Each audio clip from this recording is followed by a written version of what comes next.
Dung, Hah? saya dagang, Dung. Ih, men. Mana di dia, men? Dagang naon ya, Dung? Ah, nya biasa sosis bakar kos itu. Sosis Men. bakar. Heeh. Sosis bakar teh eta di dijieunna di naon, Dung? Ah, nya tina daging, men. Oh, Anu geus daging. diolah. Oh. Terus eta teh naon bahan-bahanna naon wae? Bahan-bahan namanya eta mah tipe pabrik, urang tinggal melem gitu. Oh, gitu. Rek meuli, men. Lain eta lamun di saosan ngeunah meureun nya? Pakai saos. Ya saos mah ngeunah da komplit ieu mah. Oh, mun make kecap ngeunah meureun nya? Kecapan bisa gitu. Sambal itu sambalna. Sambal aya. Oh ya, heuh sih. Rek meuli sabaraha hiji, men? Tapi kayak lamun misalkan ieu geus diis nya, diisukeun eta ngeunah moal. Arek diisukeun, arek di dua peutingkeun ge. Ngeunah wae, men. Ari sosis mah. Oh, mantap berarti nya. Nya. Kumaha rek meuli?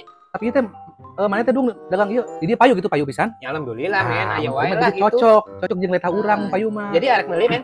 Ayeuna menang beli di mana nu kios kieu ieu? Meuli nama ieu mah di toko, men. Toko mahal tuh nu kios kieu sih. Nya ari eta nama 3 juta, men. Mahal ge nya. Ya. Dung. Iya arek meuli. Nyalain maksudnya urang nanya ke teh ieu teh kan mun misalkan letah urang. Heeh. Mana naon gitu. Urang tengah ada hari tadi gitu mah. Mau alergi maksudnya gitu. Moal. Aman lah gitu. Nya. Oh, Iya aman. arek meuli sabaraha hiji, men. Nyalain urang mah nanyakeun doang. Nanyakeun doang urang mah meuli. Nanyakeun doang. Maksudnya? Tarmen?